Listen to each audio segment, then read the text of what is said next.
బీసీలను కులగణన పేరుతో వంచి అవమానించి, ఈ మాట మేమనలేదు, ఒక కాంగ్రెస్ ఎమ్మెల్సీ గారంటే ఆయనను కూడా సస్పెండ్ చేసి పారేసినారు.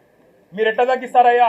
కేసీఆర్ గారి ప్రభుత్వం ఉన్నప్పుడు సమగ్ర కుటుంబ సర్వేలో ఆనాడు 56% ఉన్న బీసీలు ఈరోజు 46 ఎట్లయితారని చెప్పి ఒక ఎమ్మెల్సీ గారు అడిగితే ఆయనను తీసుకుపోయి పార్టీలను సస్పెండ్ చేస్తారు. ఇవాళ మేమనడం కాదు కదా, రాష్ట్రంలో ఒక్క బీసీ సంక్షేమ సంఘం మీ లెక్కలు కరెక్ట్ అంటుందా?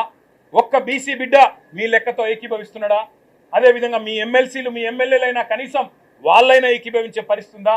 ఇవాళ కులగణన పేరుతో బీసీలను వంచి వాళ్ళను కూడా మోసం చేసి వాళ్ళ సంఖ్య కూడా తగ్గించి వాళ్ళను ఉద్ధరించినట్టు సోషల్ జస్టిస్ అని ఇవాళ గవర్నర్ గారు నోటెంబడ అబద్ధాలు చెప్పడం అంటే నిజంగా కూడా సిగ్గుచేటు.